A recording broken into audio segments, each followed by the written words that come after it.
Hi, what's up? It's your host, Torry, and who's ready to be petty? I'm here with a very, very special guest, ready to be petty's very own #1 super fan. The only person I can count on to like every one of my social media posts. I'm here with Dana. Welcome, Dana, to the pod. Thank you. Long-time listener, #1 fan, first-time guest. Very excited. Guest. Yeah, that's a very classic podcast thing to say. Yeah, thank you. But it is actually true. Dana's ready to be petty's #1 fan. Yeah, also just live it as a lifestyle, you know? Yeah, you're the only one. Everyone's going to be mad that I said that, but let's be honest. Yeah. If anyone's petty with you, it's me. Yeah, absolutely. Dana and I work at the same office together, and she just toodles down the hallway. It's guess what? And I'm like, oh dear. And then I tell her some stupid story about an email that doesn't matter. And then we eat Tootsie Rolls in my office. She's shaking her head, but she loves it. Torry once sent me a Snapchat buying a bulk barn giant size bag of Tootsie Rolls so that I would come talk to her. So if anyone is successful here, I think that it's me. Yeah, that's true. It's a bribe. Do you know why I have Tootsie Rolls in my office other than to get people to talk to me? I thought that was it. What's the other reason?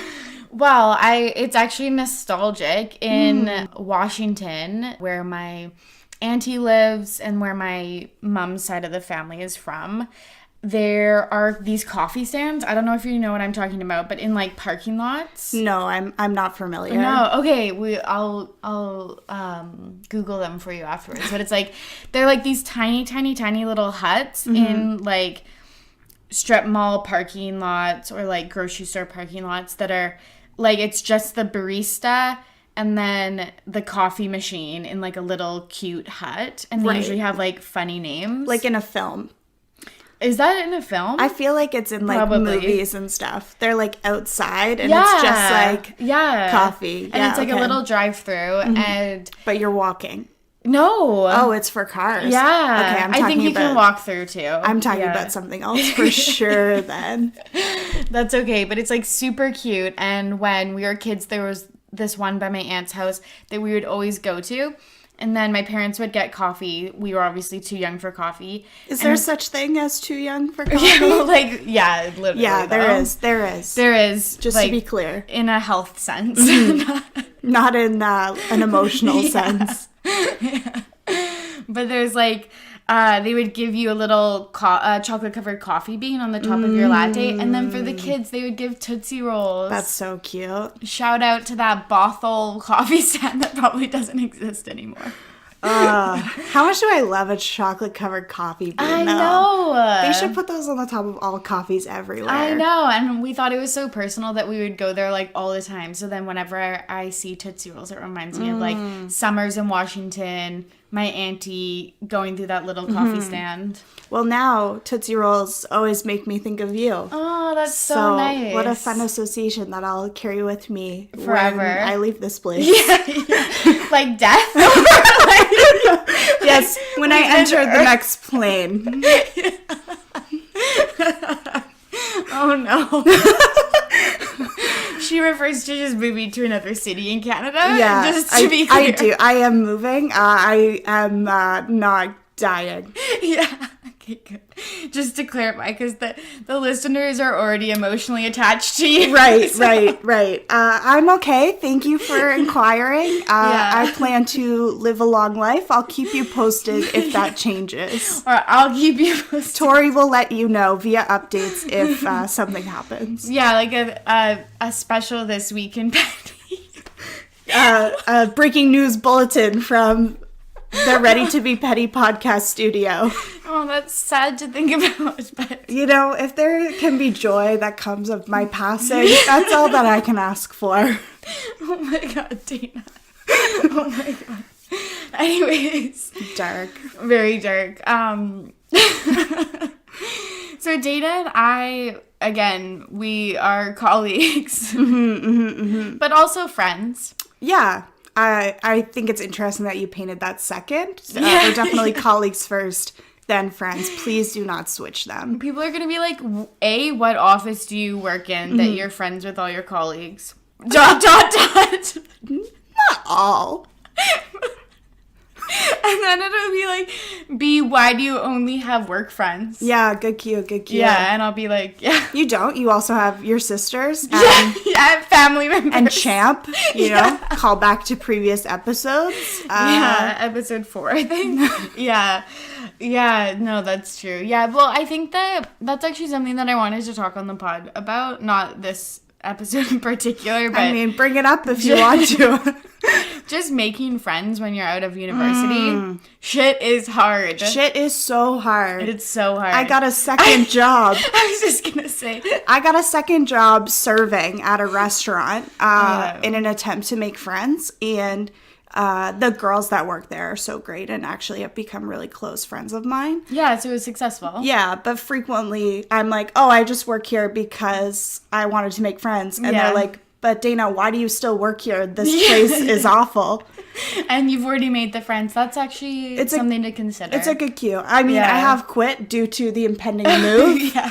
But we're like a year and a half in now, and this is it. But it's smart, like getting a hobby where you can like do stuff together, like take a class. Yeah, it's like dating for friends. Yeah. Like you have to put in as much effort to find a partner as to find friends. Absolutely. Maybe that is why I'm single, because I've put all my eggs in the friend basket. Oh my God. Well, as a Sex in the City, like Samantha would say, is sometimes your friends are your soulmates. I truly believe that. Yeah. Yeah, no, I really feel that.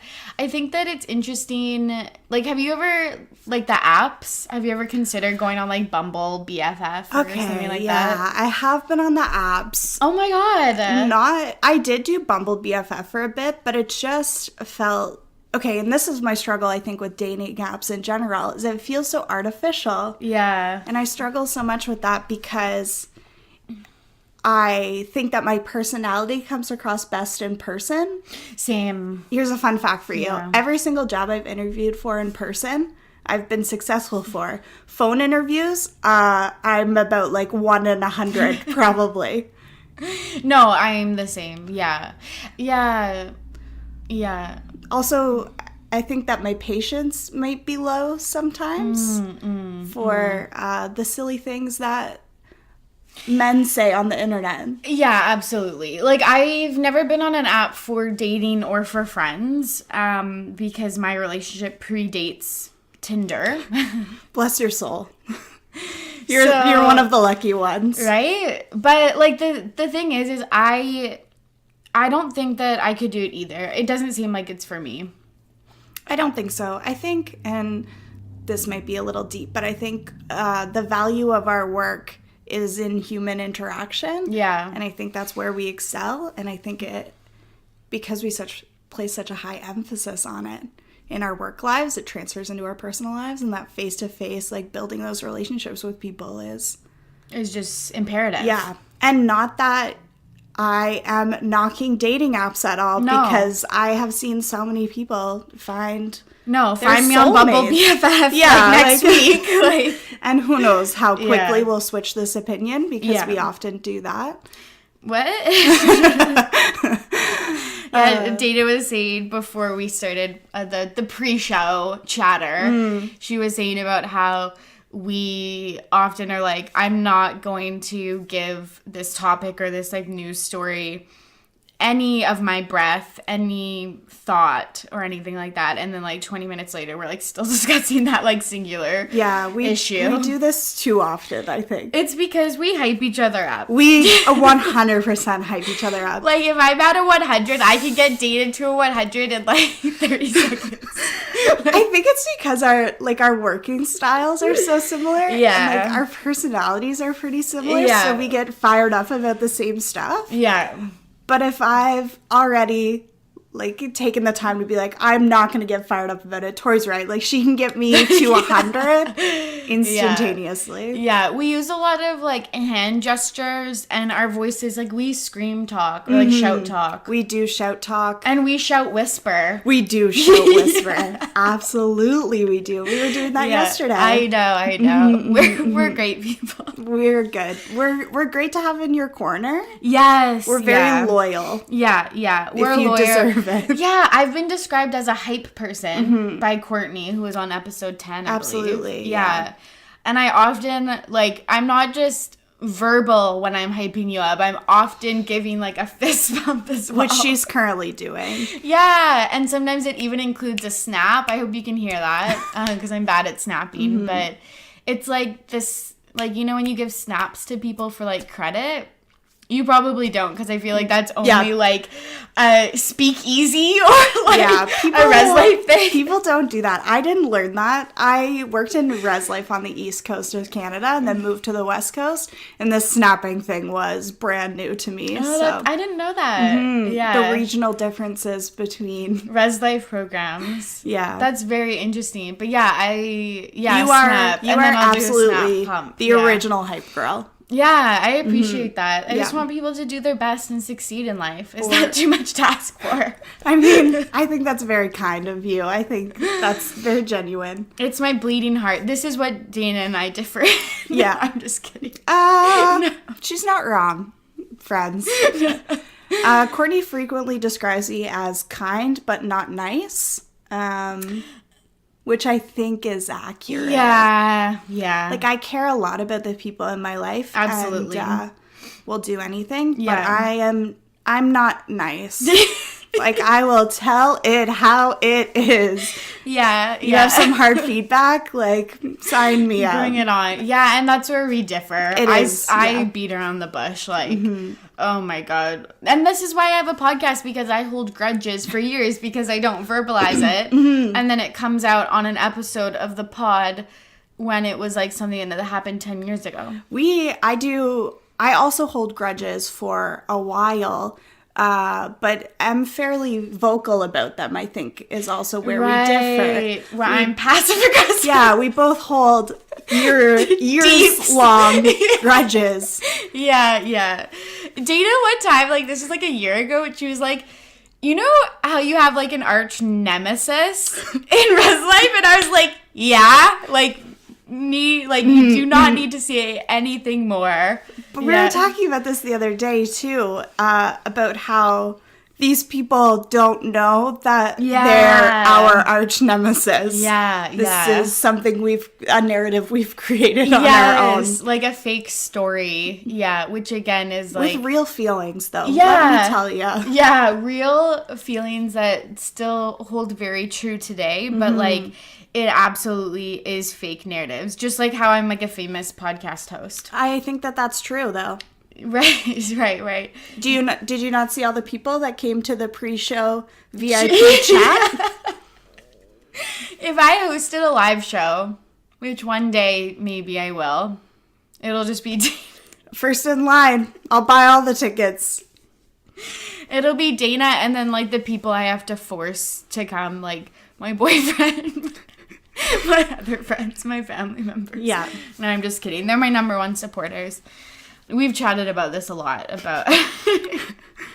Torry just being more confident about the pod. Yeah, absolutely.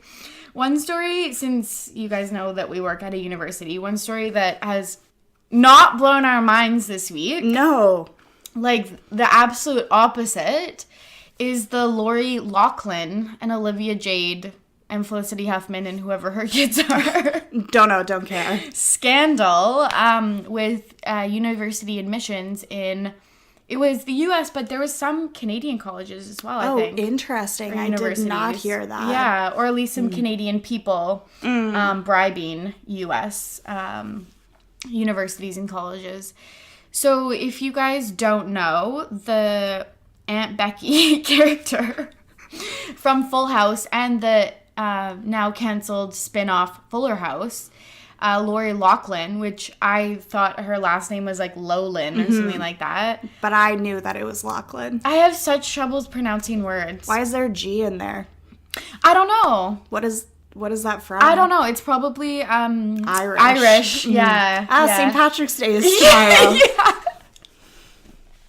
I hope you guys celebrated well, as this will air after that time, I'm sure. Yes. I hope you had a safe and fun St. Patrick's Day. I hope you ate a lot of that gold coins. Some green beer. Yeah. A classic. Yeah. So fun. I love St. Patrick's Day. You're impartial? I would say I'm impartial for sure. I used to love it. I think that it, have we culturally appropriated St. Patrick's Day? But are we all Irish anyway? I'm just confused. If someone can shed some light on whether or not this is good that we celebrate St. Patrick's Day, please leave some comments because I'm confused. This can be a learning moment for the both of us because I am part Irish. Yeah, same. From the Lurgan, North Ireland region. I have no details for you on my Irish heritage. My mom and I started like a family tree on ancestry.ca. Careful. Sponsor the pod, please. So we can catch some more serial killers, am I right? Oh, is that how they find serial killers? What is this pod about? Who will know? That's how they caught the Golden State Killer. Oh, really? This is really interesting. Oh, we should connect about this after the pod. Offline. And I can tell you all about it. Yeah, really? So basically they pulled like family members of the Golden State Killer and they traced back the DNA and then cross-referenced these people with timelines, locations, ages, those kinds of things. Yeah, and then they snagged some DNA from him. Yeah. And it matched.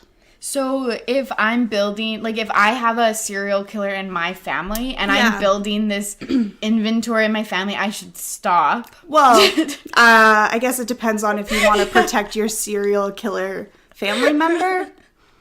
My reaction would be everyone should put their DNA in there. And I think this might be controversial probably, but I think we're reaching a point in the next 10 years where they will just take DNA at birth. Oh, and I'm fine with that. I've got nothing to hide. Yeah, but there's the people that are still taping over their webcams. Oh, no, like right before you got here, I had a Post-it note, but it fell off. Tori's a webcam taper. Because I'm always like not appropriately dressed, like picking my nose. Yep. That can't be revealed. I'm a famous podcast host. That's true. That footage would be leaked instantaneously. Yeah, I'm not worried about racist tweets. I'm worried about your nose picking scandal. Yes. That's fair. And people, I don't want to shame anyone if that's a perspective they want to take and tape their webcams. Yeah. But we're entering in an age, I think, where privacy is a hot commodity and maybe not guaranteed. Yeah, literally. It's so interesting. That's just things like I don't care about. Same. But like a lot of people really do care about it. A lot of people do care about it. I think that people care a lot about things that I think are problematic. So yeah, absolutely. That's like the basis of this podcast. Absolutely, yeah. This is me being petty about people taping over their webcams. Yeah. And this is me getting called out on air, which is how our daily relationship works out. So true, but it's like called out in a meeting. Yeah, called out at Survivor. Called out over the group chat. Anyways, should we loop let's loop back. Let's get back on track. We were talking about, that I'm part Irish. And so is everyone else. Okay, that's right. I thought we were going all the way back to the college admission scandal. Okay, right. I just want to say one thing. Sure. Is that I get the Irish thing is like. I don't know. Because, I honestly think you're probably right. Because how is that any different from Cinco de Mayo? Okay, this is my thing. Yeah. Is, what are you using St. Patrick's Day for? I have used St. Patrick's Day to get wasted. Yes, yeah.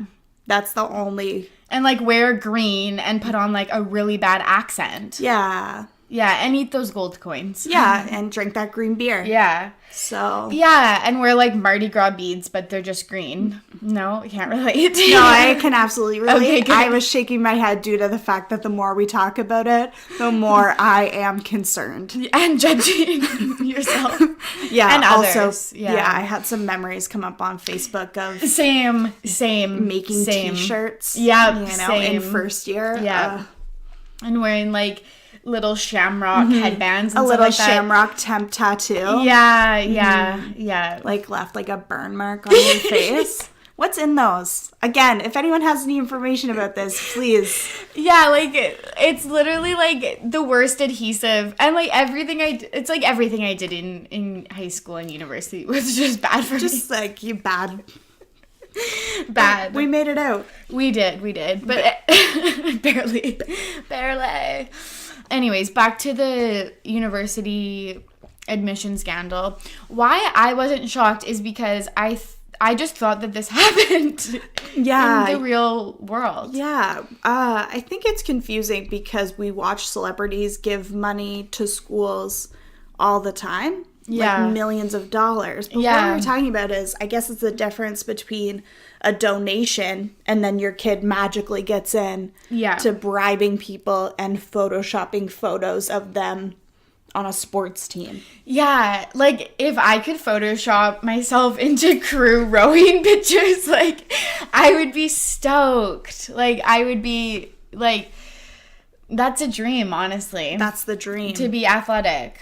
Okay. Yeah. That's a dream for sure. Yeah. I think what is wild here is that these celebrities were so desperate, like Lori Loughlin, so desperate to get her daughter into USC when her daughter is a YouTube star.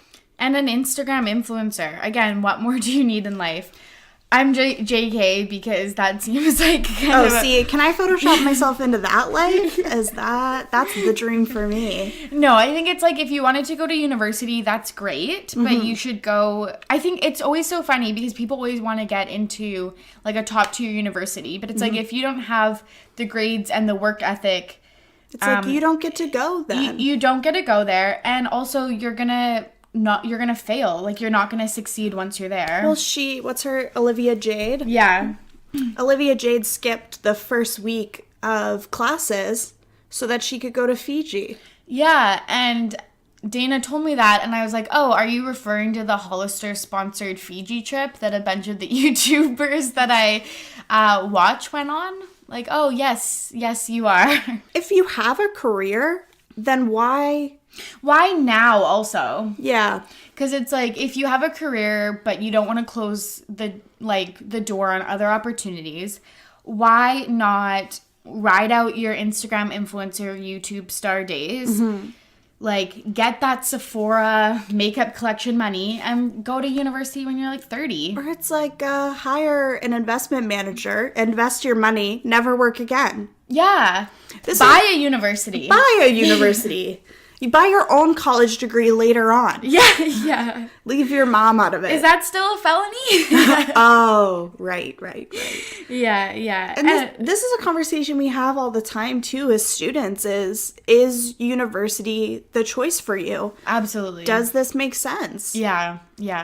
Sometimes it does make sense, but later down the road, once you figure some shit out, and sometimes a technical college or a different trade is the best bet. Or not attending university at all. To each their own.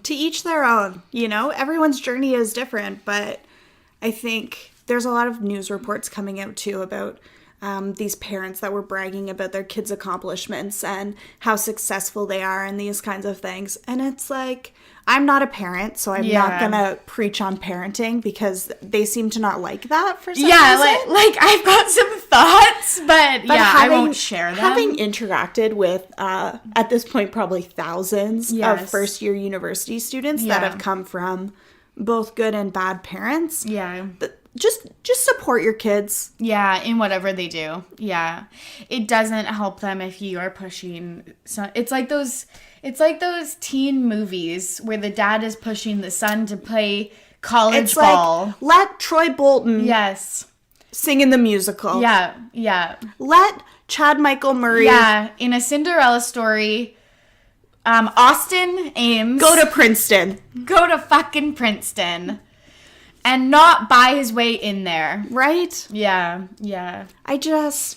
You've sewered yourself here now too, Yeah. Lori Loughlin. Yeah. You've been fired. Yeah. Someone has filed a $500 billion lawsuit against Yale. It's also like, get over yourself. Yeah.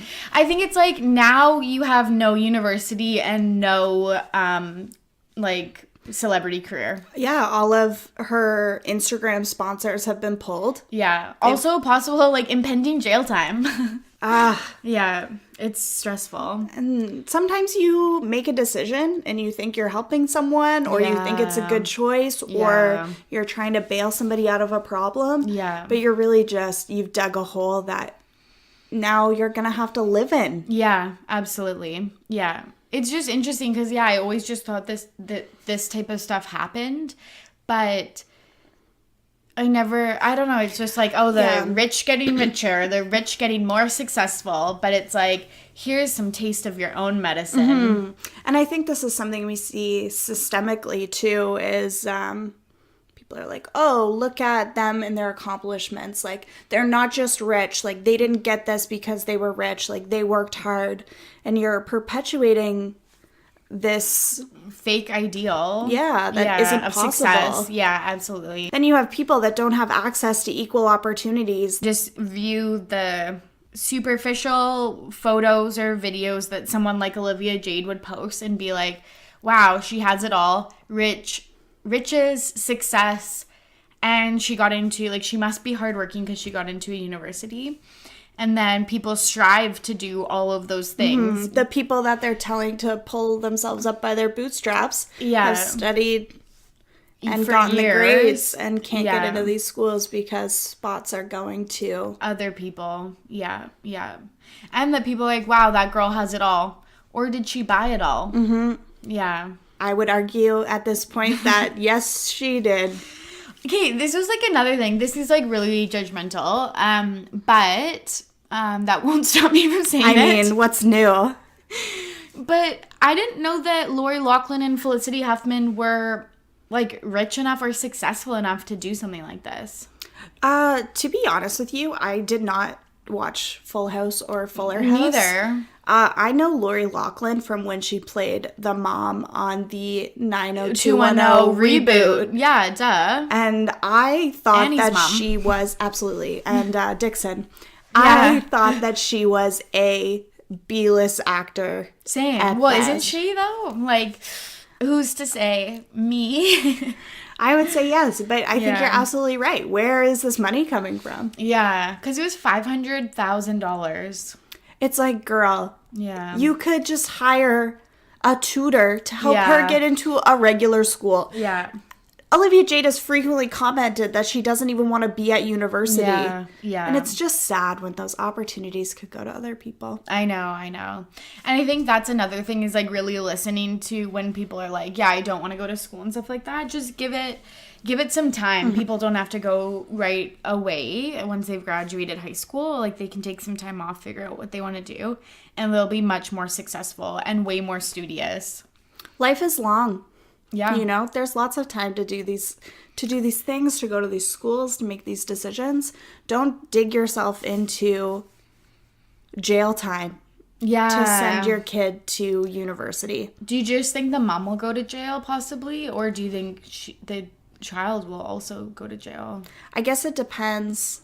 Yeah, how involved she was. There's one of them. Don't ask me who or whose parent it is. This could be something I made up in a dream, where the child didn't even know that their parent had paid off, and they thought they had just gotten into the school. Oh no, that's so sad. And then, are you creating these false expectations for an average person to believe that they are the epitome of success? Yes, but isn't that like all celebrities? I also think this is what's happened to me. Oh, no, I don't think that's true. I don't think that's true. Just joking. Just joshing. No, but like it actually is funny because I see, like, I love to watch Spencer Pratt's Snapchat stories, Dana's shaking her head. I think you're too young for like the hills and Laguna Beach and stuff like that. That's sad. We should do a rewatch, to be honest. But there's so many shows to watch, Torry. I know. So little time.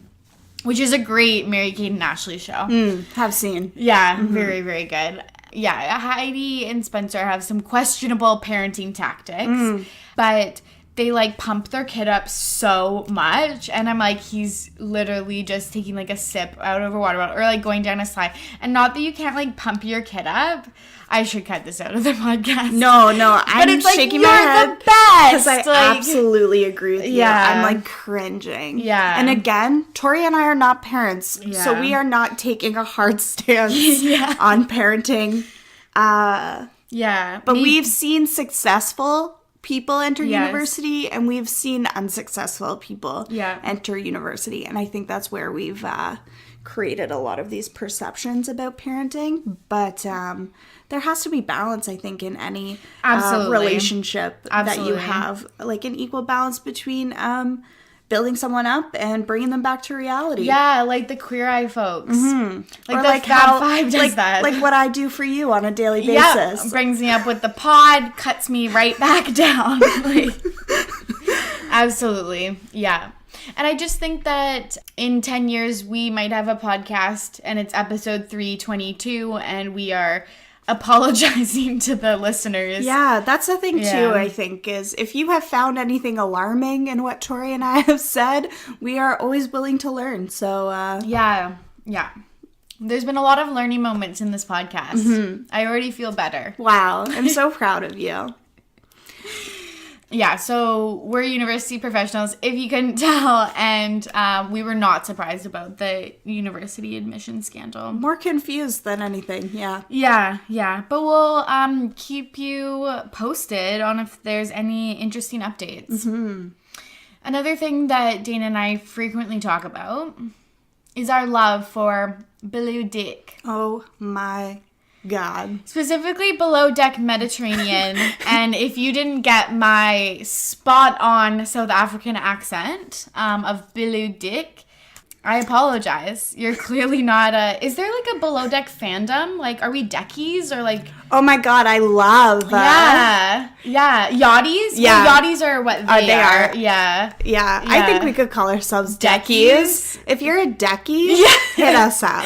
Literally hit us up, because we will talk about Below Deck but 247. Okay, so I very recently, this show has been on for years and years. Yeah, I started watching Below Deck Original in like 2012 or something. And I started watching Below Deck Med in February of this year. And she's gone through the full 3 seasons. Yeah, so we started with Med, which I think might be controversial for people. It is. We started with Med because it was 3 seasons, so that would enable me to get caught up before season 4 premiered.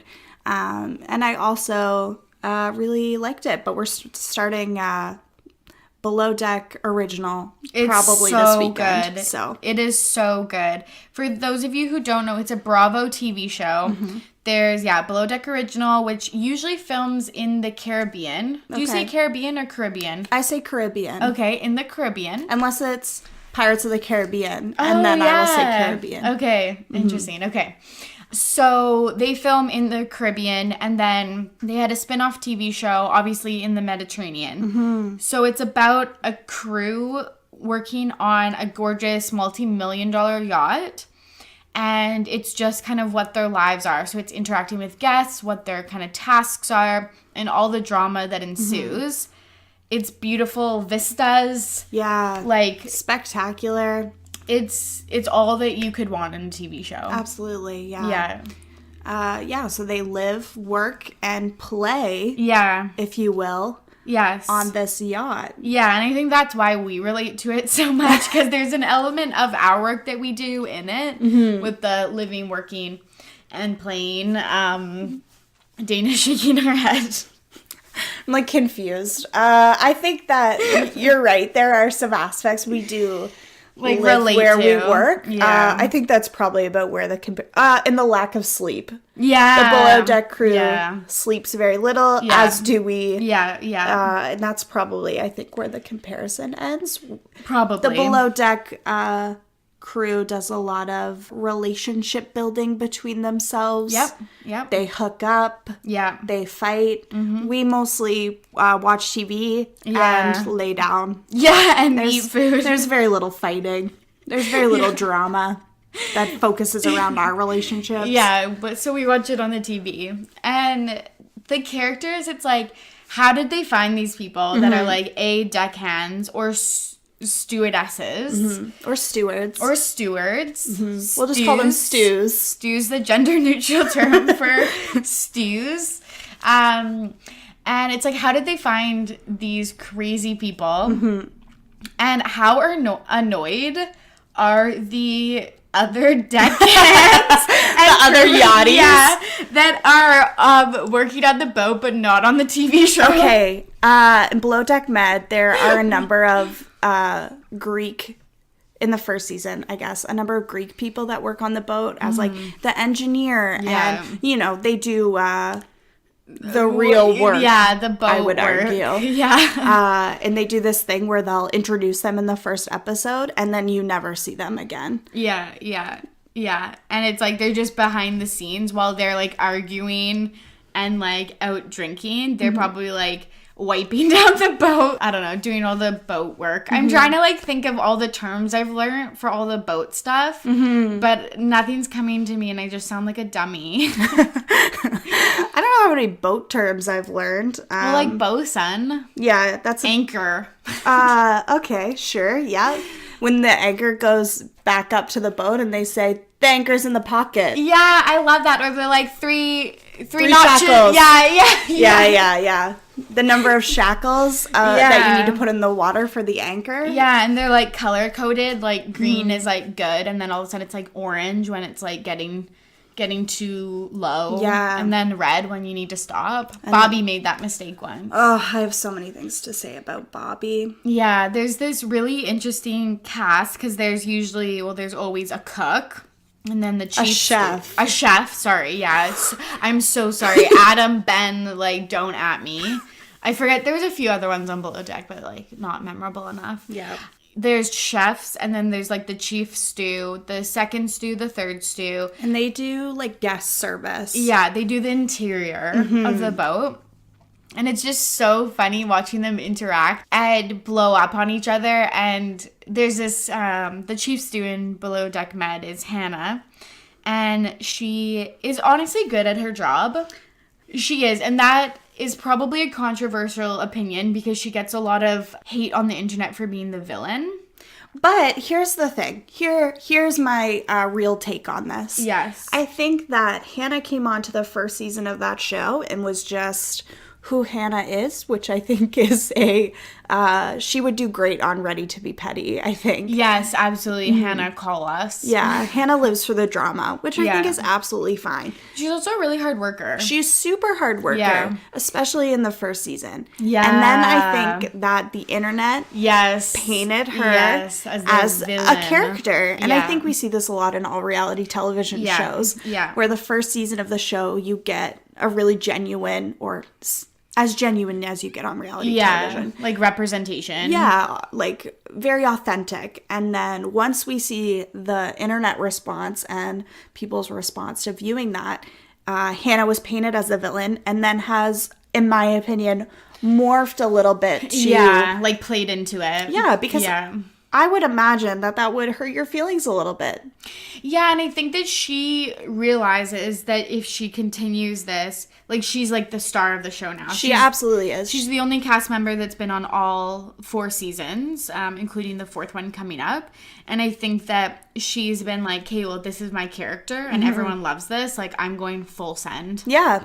Yeah. And it's, and then she starts making some silly mistakes, you know? Yeah. Which, dating a deckhand. Mm-hmm. Yeah. Interacting with a guest while on charter. That was a bad move, especially because she ripped Danny in season 1 for doing the same thing. It's not more or less. It's not a good look for sure. Yeah. But I think I would be interested to hear like how much impact the producers have on this show. Yeah. You know? Well, it's interesting because they tape, so you know how they do, at least I believe, they tape all of the ITMs, which are in the moment. So like the face to camera interviews are sprinkled into the show after that it's aired, whereas in The Bachelor they do it in the moment, hence the name ITMs. So I think that in terms of that, I think that that's pretty real. And I love they have like not webcams but like cameras on the ceilings in the rooms and stuff like that. So yeah, you get this like real life feel. Below Deck Med / Below Deck, if you're listening, I could do with less footage of them changing. That's so weird. I don't need to see them changing. I don't need that. That's weird. Like, I get the point that it moves the story along. Yeah. It's like we need to transition from them like cleaning the boat to night. Yeah, cleaning the boat to welcoming guests, dinner service. But it's like, why couldn't you just have like the guys fixing their ties and the girls like doing their hair to indicate? But sex sells. Sex sells. People probably watch that show just for that little 1 second glimpse of someone Let me tell you what else sells, Torry. Sexism. Absolutely. Let's chat about that.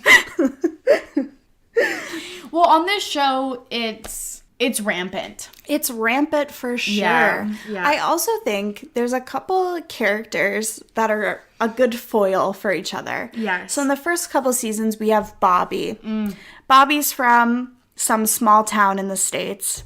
He was a firefighter. Yeah. Seems like a genuinely, I'm going to say, nice person. You thought he was a nice guy in season 1, and I was like, just wait. Just wait. Yeah. Yeah. And Bobby, like this, it's so tough. And how much is learning versus your socialization? I think if Bobby could do like a year-long retreat somewhere where he could learn about what misogyny is and his daily impact, I think that he could make a full comeback. Yeah, absolutely. Basically, we meet him and he falls in love, or like fake love because it's not real. Infatuation with this girl who has a boyfriend. Julia. And she's like, I have a boyfriend, like, I'm not interested. And then he like constantly berates her. Yeah, the whole season. It's like, why are you flirting with me if you have a boyfriend? And she's like, I'm just trying to be your friend. And he's like, I'm in love with you. And she's like, this makes me uncomfortable. Yeah. And she's like, stop talking to me, basically. Yeah, and he doesn't. He does not. Yeah. And he also uses like a lot of misogynistic terms when he's arguing with people, especially other men. Yeah. He's like the definition. He was a firefighter in his and like EMT type role in his previous gig before Below Deck, and it was just like he was the definition of toxic masculinity. Absolutely. Yeah, but like cry. Yeah, like it would be like pent up, and then it would just like all come out. It's just weird. People are complex. Thing. Yeah, and I think Bobby needs help. Yeah. And not to say that you still have to take responsibility for your actions, whether or not you have been raised a certain way or whatever. Yeah, there's always opportunities for learning, and you need to be doing that learning. But Bobby was very problematic, would also, call the girls really negative things if they were out. And drinking and once he got intoxicated, it was just a bad time. Yeah, absolutely. On the other hand, we have Colin. Colin is a sweet baby angel. Yeah. He is, I would say, very similar to Bobby. Like, is a man from, I think he's from New York, though. But I think Bobby is from, like, the East Coast. Yeah. Yeah. Like Boston? I feel like it's a small town. Yeah. But he gives off small town vibes. He does. Yeah. But Colin is very close to his parents. He lives like 2 minutes away from them and sees his mom most days. Yeah. They call him Collie, which like... It's just... adorable. It's so cute. It's so funny. If it was any other person, I'd be like, ew, grow up. Like, that's disgusting. But I'm like, Collie. Little Collie. His parents surprise him, like, on the boat. Like, they're so proud of him. It's a 6-week gig. They fly out for, like, 2 days just to see him. They're so proud of him. And he also is infatuated with or really likes this girl on the boat named Brooke. Yeah. Who's in a relationship with another problematic misogynist Joao. Ugh, my God. But we can't I go there can't. today because we're too emotionally attached to that one. It's just, we'll see what happens in season 4. I'm hoping for some growth, but. Yeah. If you had to spot a serial killer, though. It would be Joao. Yeah. There's a scene where he's fighting with Hannah and she makes some comment and he's holding a wine glass and the wine glass shatters in his hand. And like, how fucked is that? He claims it was a bad edit. I claim that is the most psycho thing I've ever seen. It was insane. It was so scary. I was scared and I was watching like in a safe place. Yeah. Yeah. But Colin likes this girl on the boat, Brooke. Yeah. And not a fan of Brooke. Not a fan of Brooke. No. Brooke is also problematic. Yeah. But Colin is just friends with her. He tells her once that he has feelings for her. She does not reciprocate, and he moves on with his life. He writes some fun raps. Yeah. He is, someone is not problematic when we get to the reunion episode. Yeah. And he spoke once. Yeah. About something completely unrelated to himself. Yeah. And it's just... And know what he didn't bitch about? Getting friend-zoned. Mm-hmm. Putting the blame on the woman for not liking him. He was just friends with her and moved on. Yeah. He didn't harass her. No. He didn't take it personally. He was sad. And that's okay. Yeah. But you process those feelings and you move on. Mm-hmm. Bobby. Yeah, Bobby. Don't at us. Actually, at me. I would love to fight with you on Twitter. Literally, there's no one I would rather fight with than, like, Bobby or Joao on Twitter. Yeah. Yeah. Joao is from... Where is he from? Like, maybe South Africa? Yeah. No. Zimbabwe. There we go. I just want to clarify that there are other people from South Africa. I just wasn't, like, randomly guessing countries. Yeah. Good clarification. Yeah.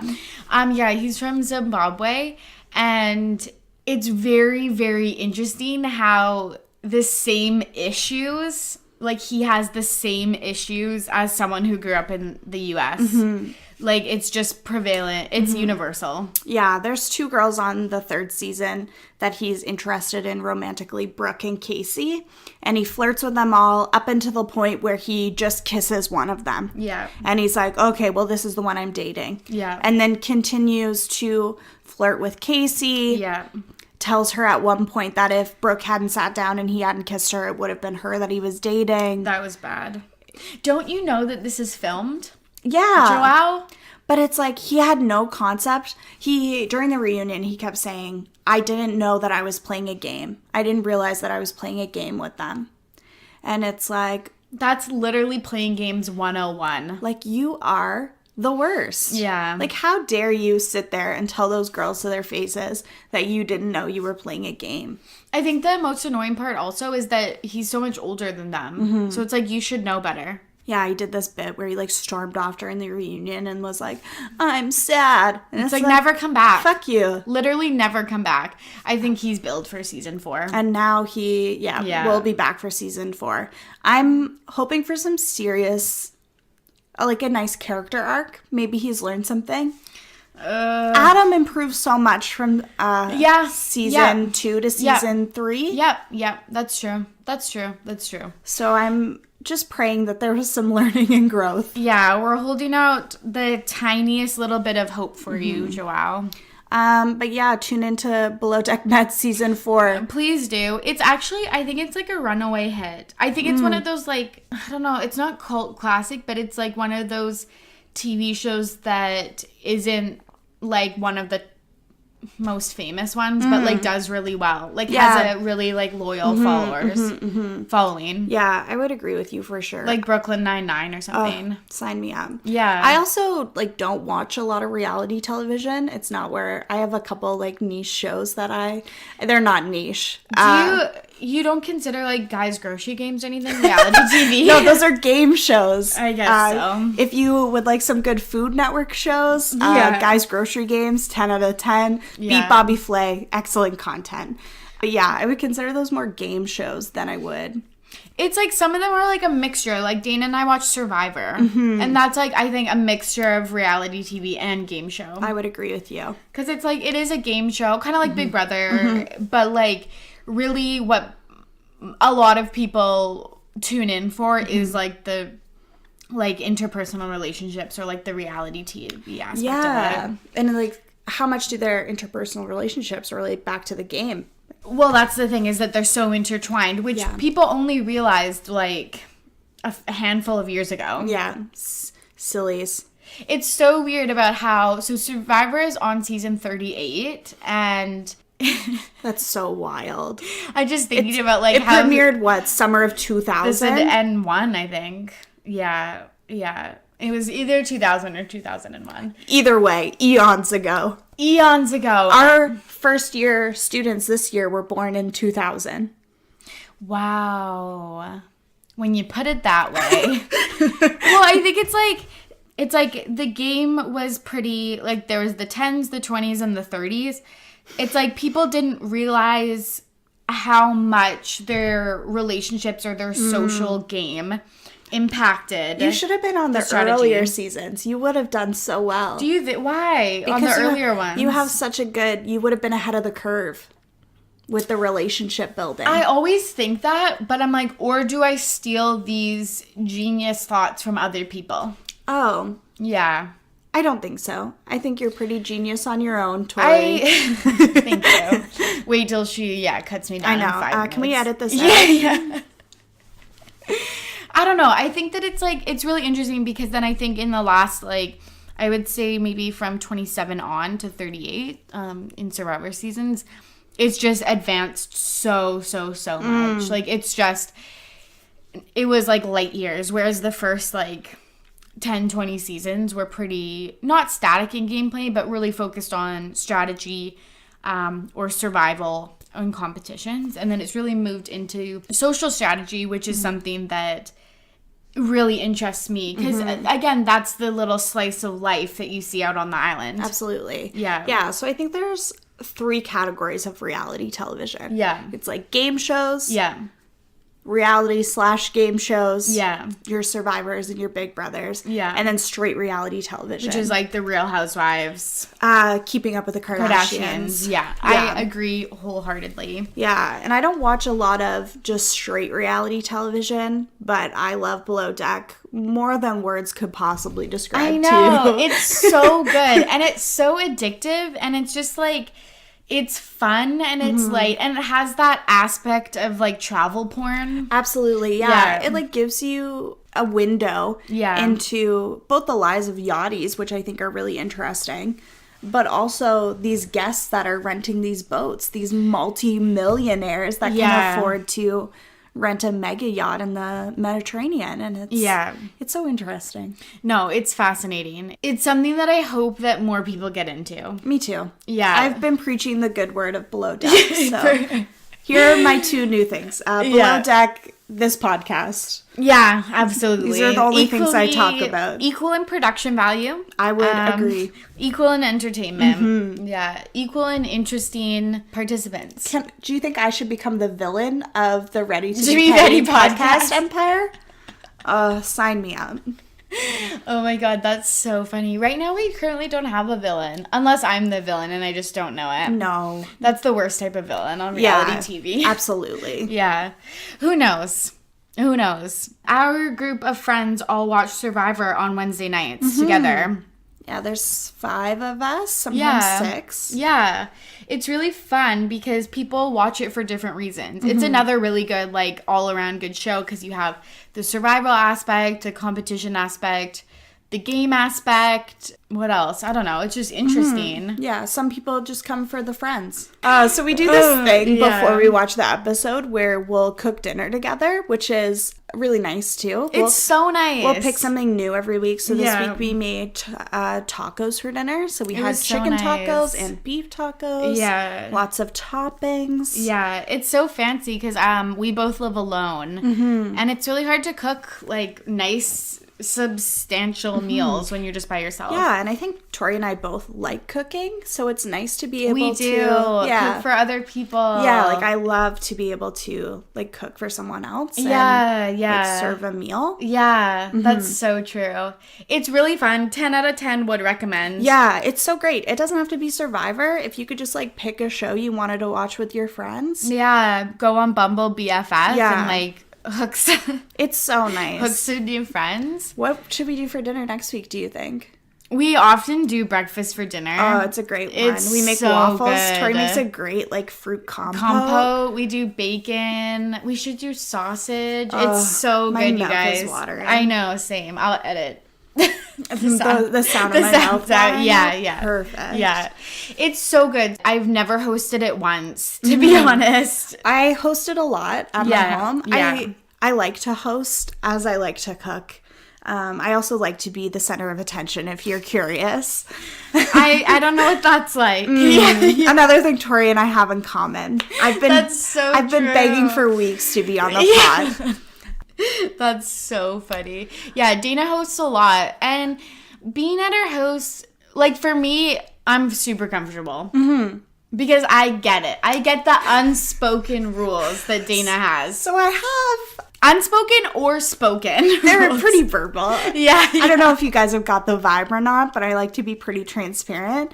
And my house is usually spotless. Oh my god. It is spotless. Like, I was like, my house is in fucking shambles this morning. I spent all morning cleaning. Not actually, but I did spend like 30 minutes. It looks great in here. It's Thank very you. clean. Thank you. And I don't like when people touch my items. And you're like, Dana, why do you invite people over to your home then? Literally. And I like them being there. And I like to clean up after dinner. And often people will very kindly offer to help me clean up. And we do it wrong. It creates more work for me. Yeah. The dishes are rinsed properly before they go in the dishwasher. Yeah. And then I have to pull out that petty side of me that's like, hey, you can go sit in the living room. Please stop. Or you just like, not you in particular, but you in like the general you, like people. I'm about to be Seward. Get ready, folks. Just take the plates, the cutlery, the cups, etc. out of the dishwasher and then like stack them or like put them in this correct spot in the dishwasher. Like people will load the dishes and then once they sit down. Yeah. I take them out, rinse them, and put them back where they're supposed to be. Yeah, because there's one thing that pisses me off is because when I put my cutlery in my dishwasher, I put all of them upright. And I put them with the eating part down. Down? Okay, why do you do that? Because I put it up because I think it gets cleaner. And I put them down because when I take them out of the dishwasher, I don't want to be touching the part that people are going to put in their mouths. Oh, interesting. Well, won't be feeding Dana lunch today. Yeah. Oh, very interesting. So this is what I think when you're offering to help someone clean up at their house post-dinner. Don't. Here are helpful things you can do. 1, rinse dishes. Yeah. I think that's a great one. Yeah. That's an easy to do, especially if you have a dual sink. You can rinse them in one, put them in the other. Yeah. Simple. 2, non-controversial. Please ask where compost goes. Ooh. I usually keep a bowl that I take immediately outside because it gets smelly and I don't like that, but I do like to compost. But sometimes people will sneak food scraps into my garbage. Yeah. And I won't notice until... Oh no, she's adding me right now. Oh no, I think that's me because I just forget. Interesting. Yeah. I don't know who it is. I do know who it is, but I'm not gonna again. Well, all name will be names. Revealed this Wednesday. But I know I'm gonna get our group chat's gonna be lit after I sue everybody. Yeah. Survivor crew no longer. Yeah. I've killed it. Yeah. Just like ask people what they want. I think it's just building the culture of consent into cleaning up in other people's homes. And touching other people's stuff. Yeah. No, I totally get that. Mm-hmm. Yeah, I'm the same. I really don't like people touching my stuff. I think that it's just so funny, the different types of people we're all with. Because Courtney, it's like our friend Jim, he's like, oh, where could I put this cup or this plate? And she's like, oh, just stick it wherever. And Dana's like, no, it has this, like, singular spot next to this other singular thing. These glasses go on this side of the cupboard. These glasses go on this side. Yeah. It's just so funny. And, like, it's just funny because then you go to someone else's house and it's, like, asking a million questions. It's like, why do you have to ask all these questions? Just put it wherever. Just put it on the cup shelf or something like that. And it's, like... just the haphazard cup shelf. Yeah. It's like we've learned better. Yeah. We've honed our guest skills by asking more often. And always offer to clean up, just as like a general tip for your life. But respect what people are saying. When people say no, there's nothing you can help with, just have a seat. Yeah. Just have a seat. Have a relax. Yeah. You know, put your feet up. Yeah. If they like that. Because it's so funny. If someone came over to my house and used something, I'd be like, oh, just put it in the sink. Yeah. But that is actually an out. So I can do it later. My way. My way or the highway. This is where Torry and I really bond. Yeah. And also where our biggest controversies come from, I think. Because it's like, just talking about this, my anxiety level is at a 100. Because I would have the exact same thing in my house. My hands are like clasped in my lap. Her, like, knuckles are white. Like, she's... There's no circulation left in her hands. Here's what I think we should do. I should create a tutorial video that people should watch before they come into my house. I thought that. I had a guest stay with me a few months ago, and I did a how to use my espresso machine, like, Word doc. Yeah. I love it. That's nice that you even let them use it. Yeah. I'm so giving. So kind. So kind. That's so funny. Yeah. I just thought that it would be best if I wrote a few simple instructions down. And then I had everyone read through them to see how user-friendly they were. Yeah, as we do with most things. Yeah, absolutely. Always get a second eye on things. I would like to clarify that I love my friends and I like when they come over to my house. Yes. And we will still come. Well, it might just be me. Yeah.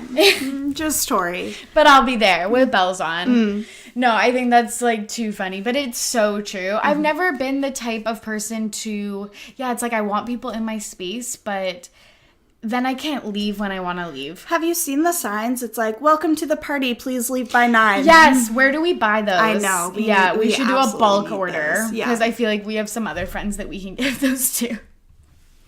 It's like, anyways, you guys, it's time. Our friend group's actually really good at that. If it's like, it's time for bed, we're like, okay, night. They're great. Most people leave by 9 anyway because it's just like, we're tired.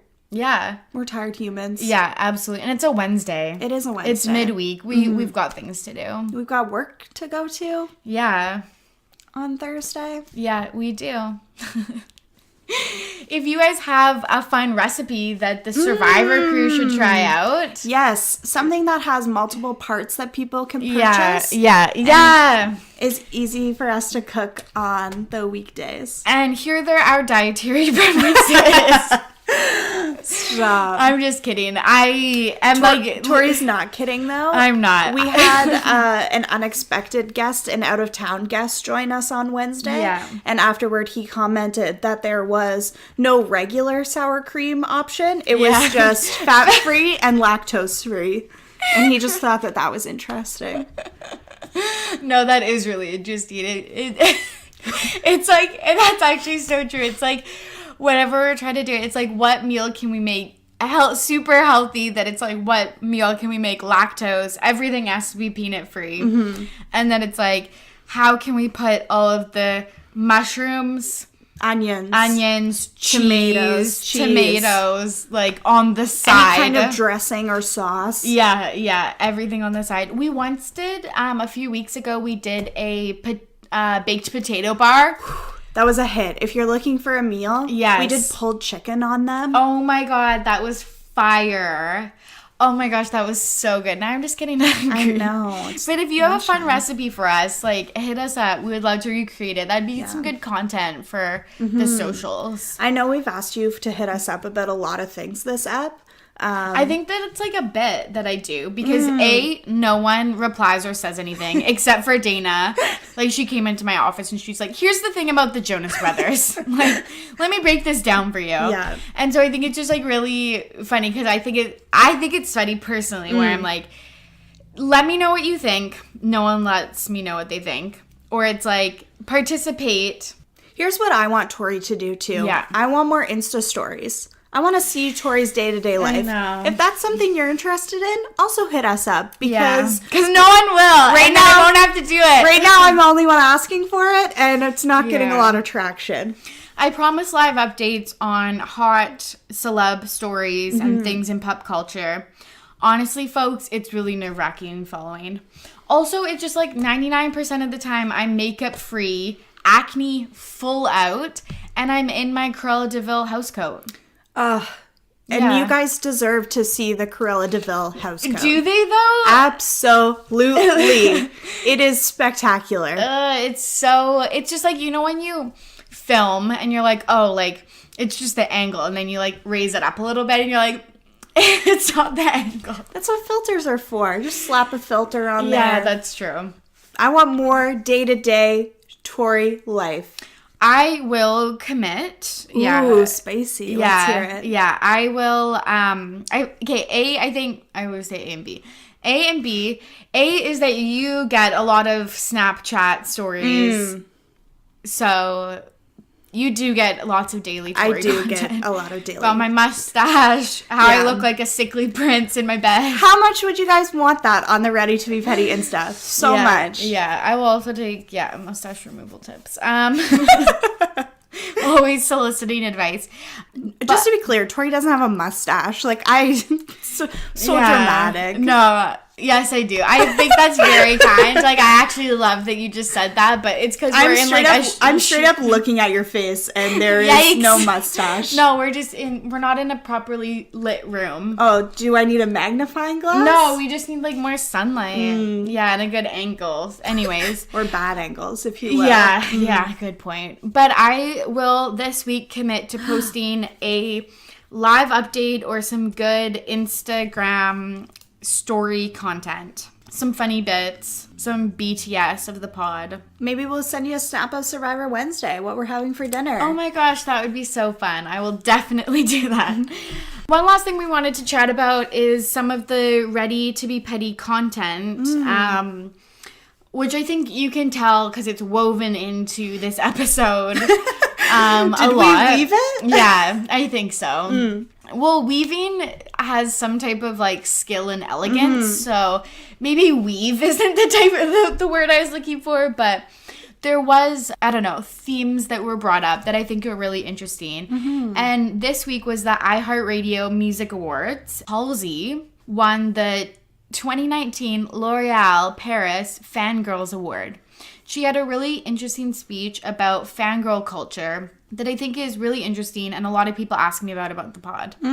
That was sarcastic because, again, no one asks me about things, but I pretend that we have these conversations all the time, which I guess it's just me monologuing to myself, but I'm hoping someone gets something out of this.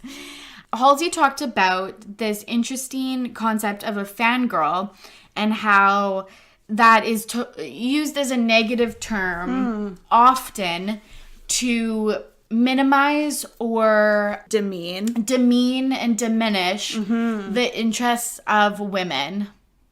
And I think that that's something that I've talked on the podcast about before, about how I am getting over that I'm embarrassed that this is the type of stuff that I'm interested in, but also that it doesn't mean that because I have a podcast about pop culture and celebrity gossip and fun, light things that are sometimes viewed as superficial, that there isn't a deeper meaning behind those things or a message that we can all learn, where feminism is important and that you can talk about it in academia and at an academic level, but you can also have an easier way to digest that information. And I think that's one of the messages that I want from this podcast. I think we did this definitely in this episode, just looping together like some of our favorite reality television shows with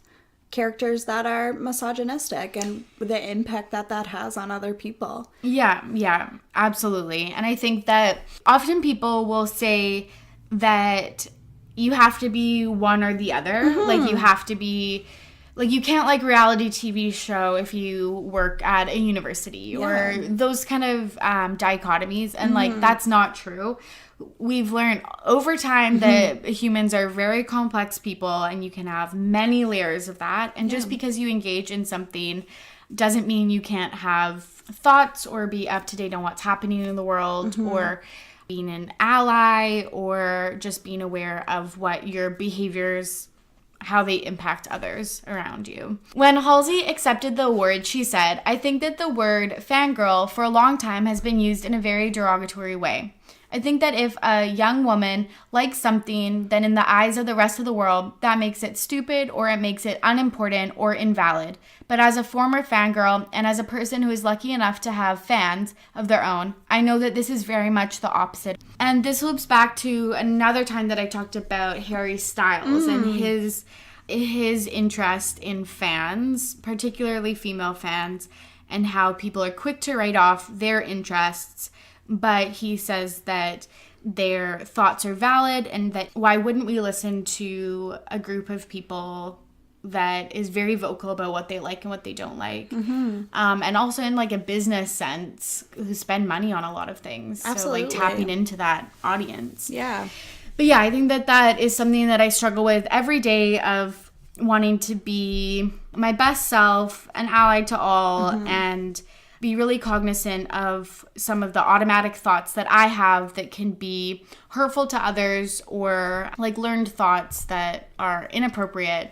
And I think that that's something that I work on daily, and this podcast has made me a lot more aware of what my thought processes is, or it's made me really aware of some of the thoughts that I have that I'd like to change. So yeah, I think there's a lot to be said for what is your initial reaction or your initial like instinct or response to something, and then taking the time to be like, does this make sense? Yeah. Is this appropriate? Yeah, how did I learn this? Yeah, absolutely. What is the truth? Yeah, why do I still have this thought? Yeah, I agree wholeheartedly. And that's something, I know we talk about it, about things like reality TV and all of those kind of fun things, but really those generally are a microcosm of the world, and you can really see how people from all different backgrounds interact, and that's what we also like to dissect. Yeah. And you know, you can be both. Like you can have it all. Absolutely. You can be well educated and work at a university, and also dissect Keeping Up with the Kardashians to a level that is a little unhealthy, probably. Absolutely. Is that fourth wave feminism?